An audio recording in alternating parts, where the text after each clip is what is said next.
Okay. Dee, welcome. Hi. Okay. Getting my volume going here. All right. Okay, go ahead. Is anything in the packet besides the,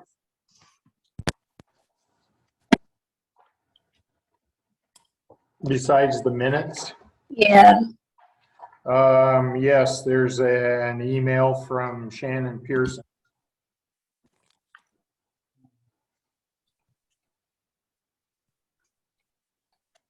Talking about the OCIO. yeah, I sent that to her. Okay. I've got the agenda, I think. Hang on.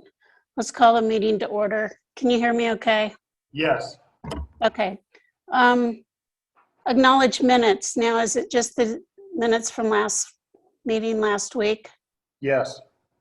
Okay, is there a motion to acknowledge the minutes? So moved. Second. Susie moved Okay. and seconded. Morning, Susie. Morning. All in favor? Aye. And I'll abstain since I wasn't there.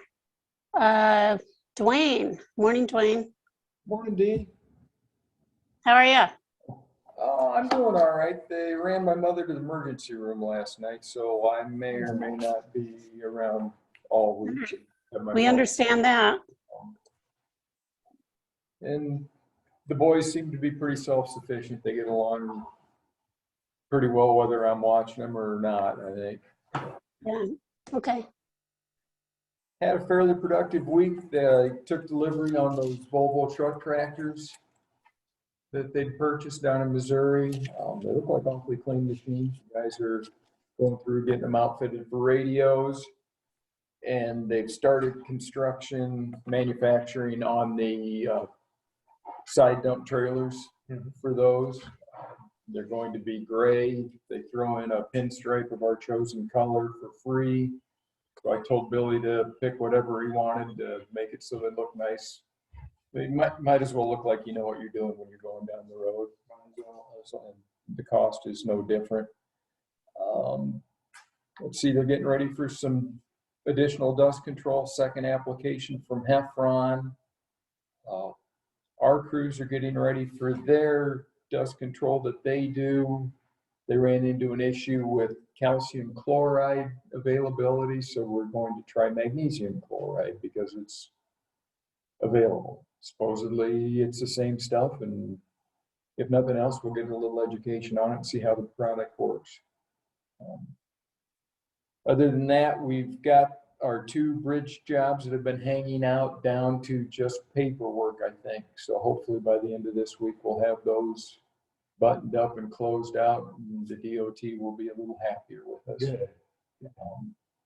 I think we're still in the penalty box on F&M funding, but hopefully this will get us some brownie points so we can move ahead with some of our FM projects that are in the planning and kind of in limbo right now. I think that's really about all I have. We're working with to verify that the Crow Creek annexation has been accepted by the DOT so we can get that closed up with the city. And other than that, folks are doing their grading and striping and getting rock on the roads to keep them passable.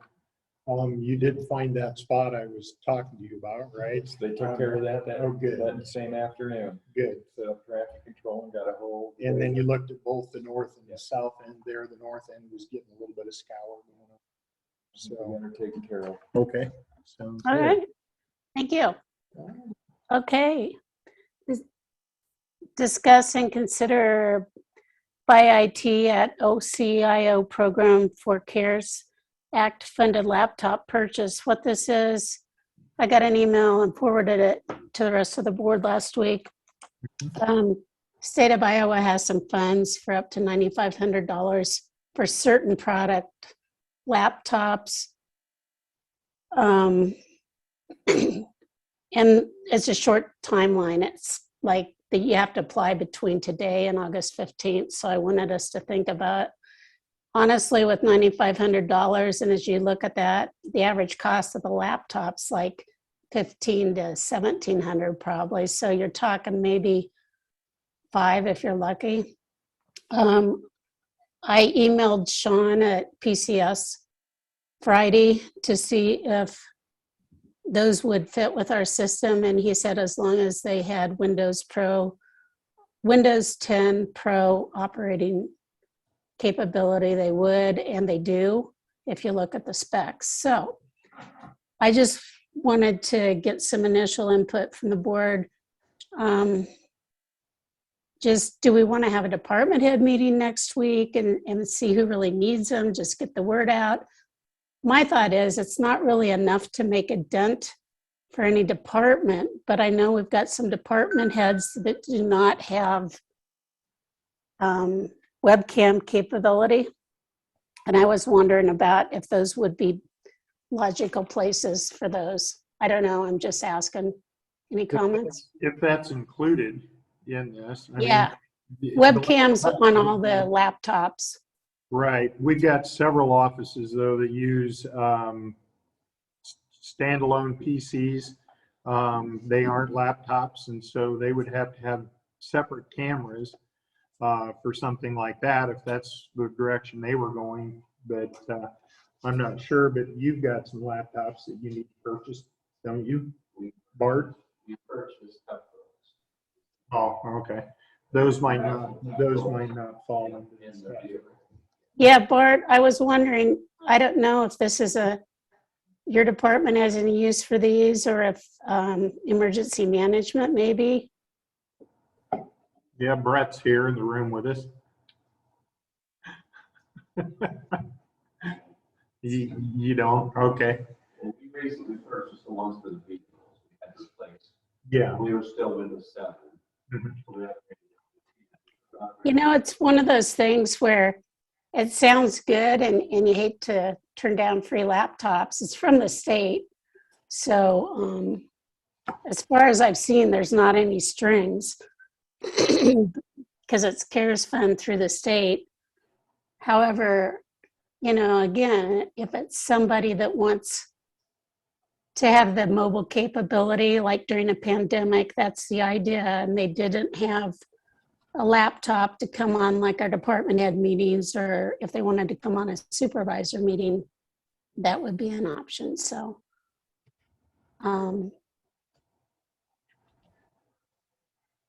Okay, well, maybe we should discuss this more at a department head meeting of the departments here in the courthouse to see if anybody is in need of any laptop improvements from what they've currently got. I don't know, like I said, some of the offices use desktop PCs, and they may not want to make a move to laptops, but they may have another need for the laptop. right. So, So that said, any do not schedule dates or times next week for you guys? Not on Thursday or Friday. Not on Thursday or Friday? That's not Thursday, but I'm available Tuesday, Wednesday, Friday this week. No, I'm next week. Next week. Okay, I've got Rust Board meeting on Wednesday, and then Thursday again I'm out. But I'm available Friday, the 13th.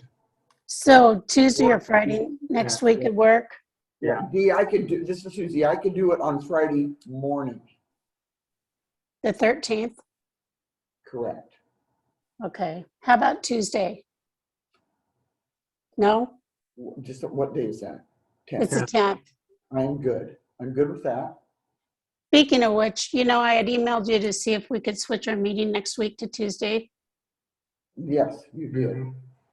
Yeah, and the reason for that is it's something I don't have to do, but I'd like to if I can. A Women in Agriculture Sustainability Grant. And they're just like having the closing meeting. I've been involved with that actually since right before COVID. So they're having to get together Monday, but. Did Darren and I both respond to you on that? Because I Yeah. did respond to the 10th, it's fine. Okay. Yeah, that's fine. So maybe what we'll do is have our meeting on Tuesday next week and then also have a department head meeting either before or after it. Okay. That's a good idea. All right. We'll do that. Okay, moving on. Discuss and consider refund warrant for PAB, property tax settlement. Steve, are you there? No, Steve has left the office. He went back upstairs. We got some paperwork from Shannon covering this that she brought into us this morning. She's written a resolution that reads as follows. It was moved by, seconded by, that the Board of Supervisors of Jefferson County issue a refund warrant to Alfred Davis, Mary Barton for PAAB property tax settlement on parcel 0613100018 in the amount of $76. So the documentation that went along with it shows how there's a certificate of adjustment involved in this. Property assessment appeal board order granting settlement is included in this. That settlement says this matter now comes before the Property Assessment Appeal Board, PAAB. The parties have jointly filed a settlement of appeal. PAAB, having reviewed the record and being fully advised, finds PAAB has jurisdiction of the parties and the subject matter in this action. The above captioned matter is an appeal from an action of the Jefferson County Board of Review, and it is brought under the Iowa Code section 441.37A, parent 2019, and Administrative Code Rules 701.126 et, legal term, sorry. The appeal concerns the 2019 property tax assessment of parcel number 06-13-100-018, locally known as 2127 185th Street, Fairfield, Iowa. The settlement filed by the parties is fair and reasonable and should be approved. The parties agree the January 1st, 2019 assessment for parcel number 06-13-100-018 shall be $196,950, allocated as $55,000 in land value and $141,950 in improvements in dwelling value. PAB orders the settlement entered into by and between the parties is hereby approved, and its entities and the terms of therefore are incorporated in this order as though fully set forth. And then it's signed by the board members, PAB board members, and then it was copied to us. So they don't seem to have a problem with it. I don't think we would have a problem with it. I know Steve didn't make any comments specifically relating to this when he was in here earlier prior to the meeting, and that's why I don't believe he stayed around. But I would make a motion that we go ahead and approve this resolution and refund the amount of $76 as provided by the PAAB board to Alfred and Mary Barton. Alfred Davis and Mary Barton, sorry. I second that motion. Okay, do we have a second? Yes, Susie seconded that. Okay, any discussion? All in favor? Aye. Aye. Okay, service agency. I know Darren, you and Bart were at a meeting last week. Yes, we were. We've also have another meeting coming up next week on Yeah, and 17th. Susie, we're going to put that on our agenda too, so you can attend. if you would like. It's on Tuesday, the 17th at 10. Okay. So we had received some emails from Bart concerning. Yeah, I've this. looked at them. Is that what we want to discuss at this point in time? Bart, do you have anything particular? I talked to Bart on Friday. I think mostly it's just to see where we are as a county. This has been going on for 3 years now, and I know Yeah. the three of us are fairly new to it. At first, the city did not want a supervised dispatch. Then they did. Now they want it, and they want to charge for it. It's kind of the short summary of a lot of conversations. So, Bart, any words? Well, the reason I requested to be on the agenda, you're right, it's been going on a long time, and the conversation has been driven by the city of Fairfield. We've listened over the last few years. They've gone from, they didn't want to take them on, they didn't want to hear the complaints, it wasn't about the money, then they want a tax levy, then they want full control. So what do we want? What can we do, and what are we able to agree to? Because we haven't discussed that. We Right. haven't said what we want. We do have a representative from the city here today, but we go into these meetings, service agency meetings, they want to talk about my budget, 911 budget, which is under a completely different board. They don't look at their own. They have some hidden cost in there, and they're running very high payroll numbers. Yeah, compared to what was Pretty approved high. on the resolution. Yes, they've inflated salaries last few years. I don't want to cut back because they're going to take from county budget. Meaning, it's been going on last few years, just putting the squeeze. And you go to these meetings, and it's all about they're discussing a $140 invoice that they pay 50%. I mean, it's very minimal when there's other costs associated with it. The whole building that I'm covering. Take, for example, the Motorola maintenance software upgrade I just paid. I mean, they weren't responsible for any of it. And so we need to at some point sit down and say, what are we going to do? What do we want? It's a mutual agreement, and it's been driven by the city of Fairfield. They didn't want to look at my numbers the very first meeting. Yeah, I know. They were We've wrong. talked- Mine were very accurate.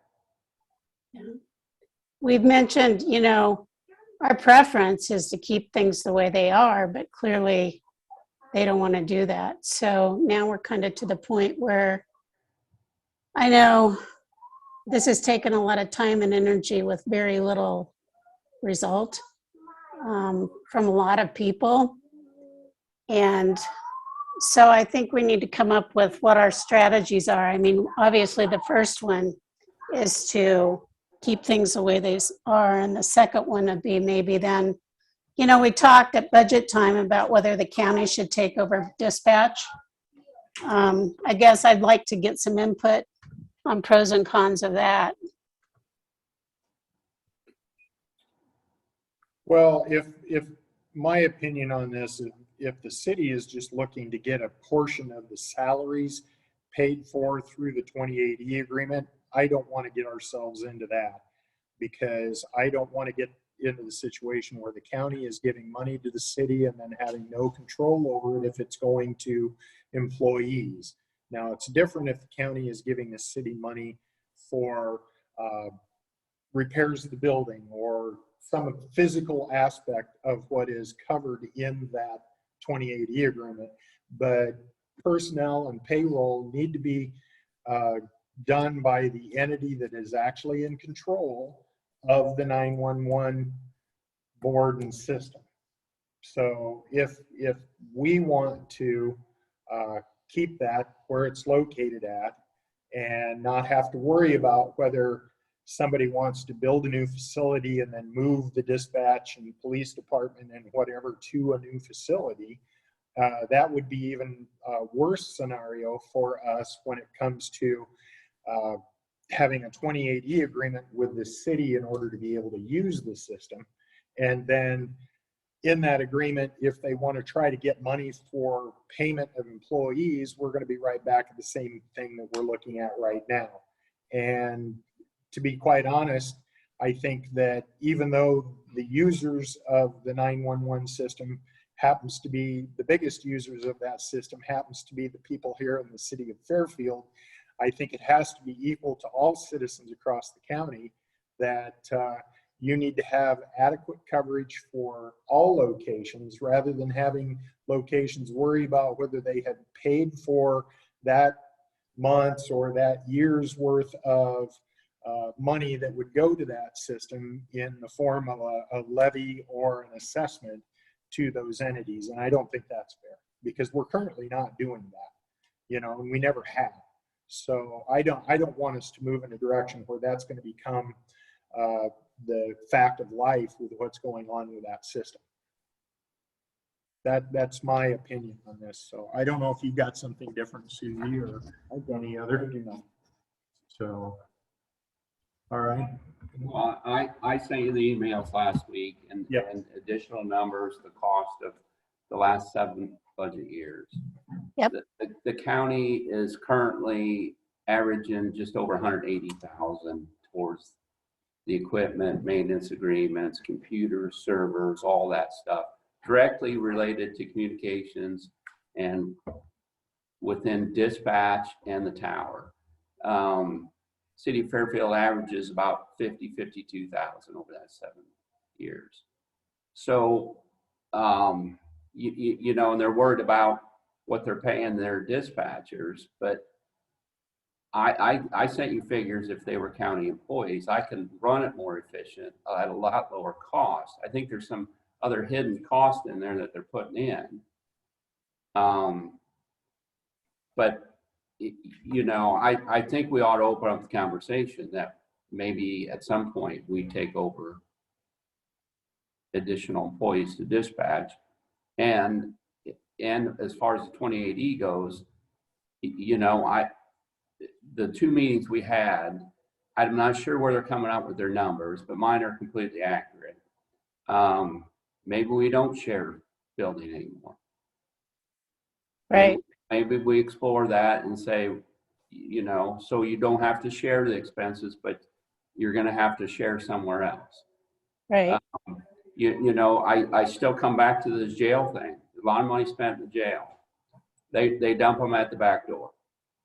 We had a recent incident where a guy was breaking into a house here in Fairfield. He broke glass and cut his hand and almost severed a tendon.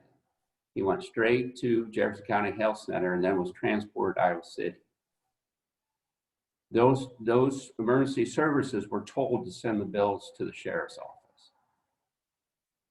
The deputy wasn't involved. He was never in jail, but they were told to send the bill to us. But don't you technically the first 24 hours, aren't they still the cities if we chose to go that route? Well, and Chauncey just left, but we want to confirm, I believe we can agree to the first 24 hours with some of this expense. We're dealing with food and hygiene items and laundry, and every time somebody's dumped in that jail, right, we're providing some of this stuff. And even if they could agree to the first 24 hours on their arrest, and there's some things that they don't have to bring them to jail, they can summons to court, meaning we can reduce the cost of some of that stuff in the jail. I mean, driving while suspended, driving while revoked, they can summons to the court. Mm-hmm. They don't have to bring them to our jail. Right, and so that's where this gets really muddled because that's not part of the 28E. So I know it's a huge cost factor though for the county. So would it be accurate to kind of put this in context? We go to the next meeting and try to provide your numbers, but if it's like the others have been, which means basically no one's going to listen to our numbers. Is it fair to say we're prepared at some point to consider taking over dispatch? I mean, clearly I said that in an emergency management meeting last, January? Because we talked about that at budget time. I guess I just want some sense from the board. Is that in the right way to even talk about going? Well, I think it's the right direction to move Okay. ahead with. I truly believe that the 911 system and all the employees that go along with it should be under the county. And it should have been that way all along. I know that it started off kind of muddled to begin with when the agreement was struck back in 1973, and not much change has gone on with it, even though the system's evolved and changed dramatically from what it was back in those days. So we need to be able to understand that, number one, and number two, be able to work with being able to bring employees on to do that. And I understand that if we were to take it all over, all of the current employees would have to be terminated from where they're at and then looked at for rehire if that is the case, and move in that direction with it. I know that causes a lot of pressure on current employees, but they've been doing their job as they should be. They should be okay, and there shouldn't be much of a difference between the timeline of moving it from the city to the county that's going to disrupt the service. I don't see a disruption of service going on if we go ahead and do that. So that's another big factor I think that's going to come back at us. Yeah. If we were to do something like that, then we would be looking at however long it takes to hire a new staff, with the other staff being gone immediately because of a reaction from the other entity. Well, you just plan the timing of the transition so that there's time to do all that before you make the transition. Yeah. Okay. Bart, any other comments? You've done a great job pulling those numbers because that's really what we've needed all along. Right, and I think that's important to look at the numbers and what it's costing the county. Well, we're not going to give up anymore. Right. I mean, we cannot give up anymore, because we're looking at other areas ourselves. We're kind of looking at areas on how to be more efficient with less cost. We're going to examine everything we do, from the jail to the deputies to vehicle expense. So I don't want to be doing that, but then provide more money Right. for somebody just to ride along with us. So I think the whole point of the request was I want the board thinking about what we want and what we can agree to, and how do we move forward, because it's been driven completely by the city of Fairfield. Okay. And we've listened for the last few years. Anything else on that topic for today? I think we've got a path forward, Bart. What was that, Dee? I think we have a path forward, Okay. or a consensus anyway, for some discussion. Susie, Darren, any comments? Yeah, I do. It seems that, first off, Bart has given us very good, valuable information, and we need to consider that. But we also need to let the service agency board that you're on and Darren's on, we need to let them do their job and see where that takes us. Not wanting to wait too long, but I don't want them to think we're just, Thank you. Thanks, Susie. Okay, make committee reports. Did you have any, Susan? Yeah, I had 1015 Transit and the SERG meeting last Thursday. And basically at both meetings, I think that the SERG was wanting, they had received a request from Keokuk County to maybe Keokuk possibly rejoining the SERG. And that is still in the process. I'm not sure where I'll end up. But the 10, 15, they're really, everybody was just talking about what they're going to spend their COVID money on. Okay. So I got a lot of good ideas, but other than that, that's it. Lots of ideas. Lots of ideas. No production. Okay.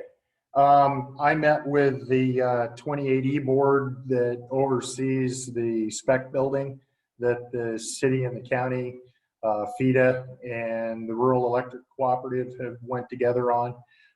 We've moved to expand our reach with advertisement through some of the realtors here in town. The problem, the concern that comes along with that is that realtors like to get paid for their services.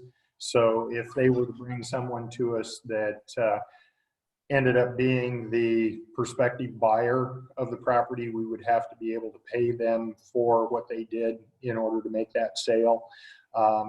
Josh Larrabee, who is with FEDA and has worked with us since the beginning, says that it's a good idea to broaden where we're getting our advertisement out to. It's not that we aren't doing an adequate job right now. It's the fact that some businesses are looking at doing some major expansions. We have had some good leads, strong leads coming up. There's been some hesitation, but I think the reality of the market is that the building is priced in a very good position for somebody to be able to come in and buy it and use it, because construction costs have mushroomed so greatly recently, especially in the cost of steel. The building to date, if it was to be built right now, would be in the neighborhood of about $1.2 million construction cost, whereas we were able to build it for approximately $800,000 to $900,000. And so that gives an advantage to someone that would want to purchase the property to be able to come in and get it at a lower cost than if they were trying to build it all right now. And 30,000 square feet is a pretty good sized building. And I think we're going to have another open house at some point in time, that kind of thing, or hold a couple of meetings out there at the building site itself, just to get some more interest up in having people come and look at it and see what's going on. But we're rapidly getting to the point where we're going to have to start making some payments on the building back through FEDA, because of the time period of the loans are such that we're going to have to, and we did budget money for that in this fiscal year's budget, but we haven't quite reached having to spend any of it at this point. So that's kind of what that was all about last week. That was the one meeting I had. Okay. I had some connection with ISAC. I'm going to be on the legislative committee, so that meets a week from Thursday. So I'll know more about that after that. Okay. Public comments? You want to move up to the table up here? Yep. I just wanted to piggyback on what Darren said, because he and I were, regarding the service agency in the city, we were on the, and in fact, first meeting we had that morning, you and Darren had taken about $200,000 out of our budget. That was the first year we had to deal with the 2% allowable growth. But at that particular moment in time, if Darren remembers, the city indicated that the cost for dispatch was $450,000, $500,000, somewhere in that range. Today, the last numbers that Bart got is $723,000.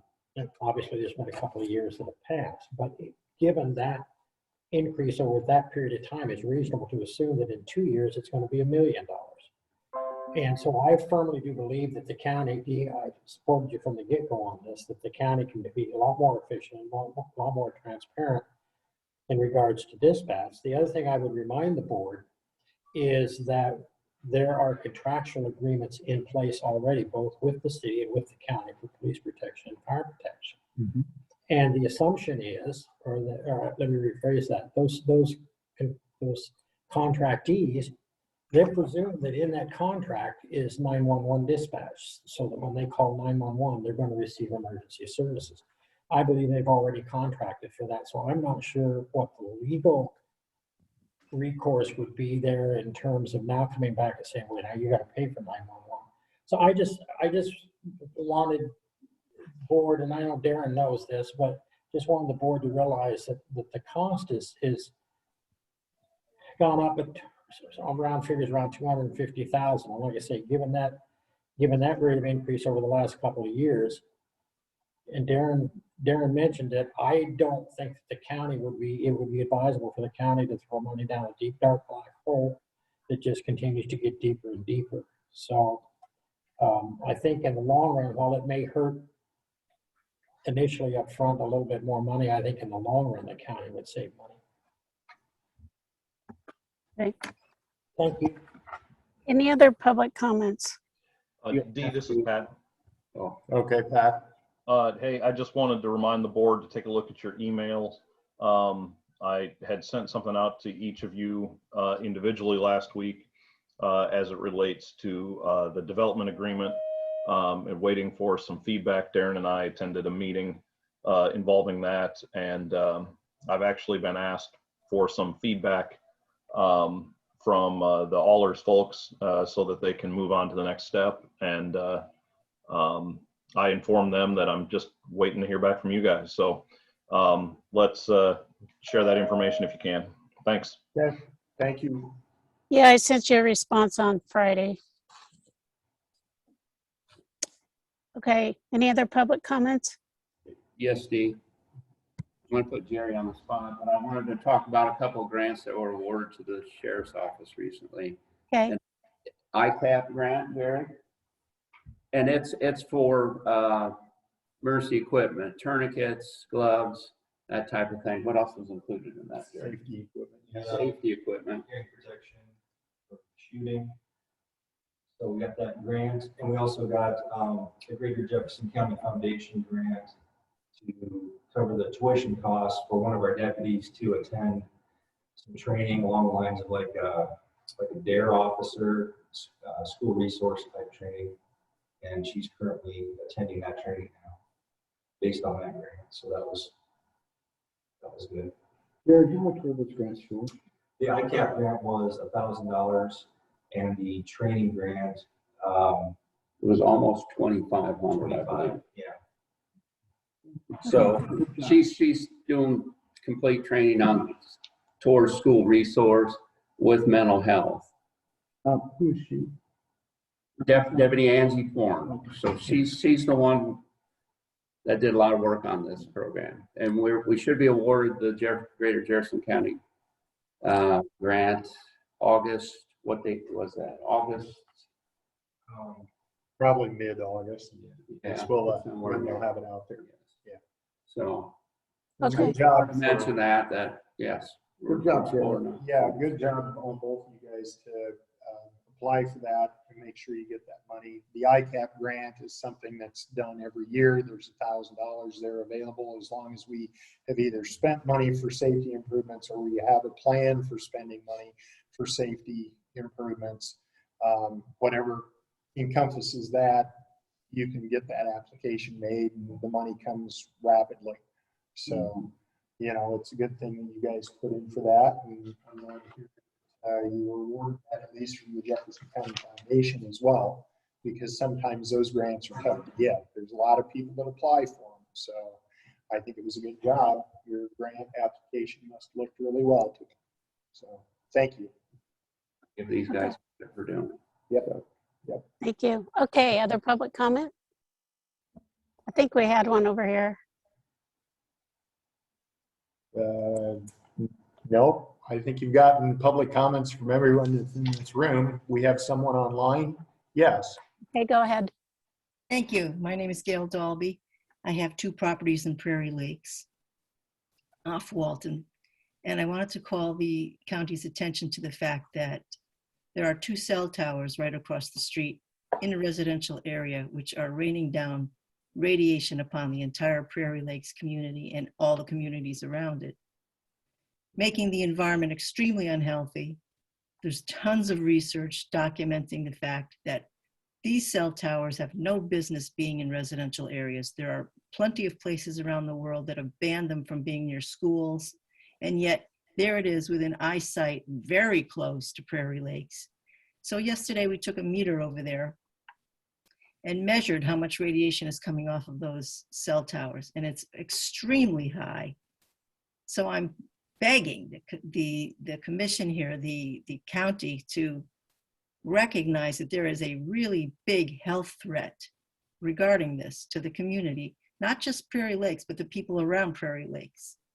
So when we bought those two properties, there was no 4G, 5G, all this business. And now suddenly our health rights are being extremely violated. I can't build the house that I wanted to build there. I live in Connecticut, but I want to spend a lot of time in Fairfield and support the economy here. And I can't. My husband has already arrhythmia, heart arrhythmias, and these cell towers are known to cause heart arrhythmias, cancer, all kinds of problems. So I'm begging the county to help with this, to get these cell towers moved out of residential areas. They have no business being there. It's a violation of human rights. And I'm told by Fairfield that our community is Fairfield, and yet across the street where these cell towers are is county property. Okay, thank you, Gail. Any other public comments? I don't see any more here on Zoom. Okay, claims next. Motion. Comment? Yes, Susie has one comment.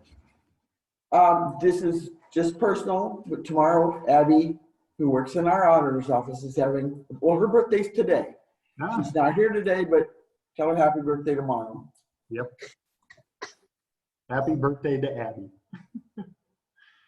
Okay, I make a motion that we allow claims and approve reports.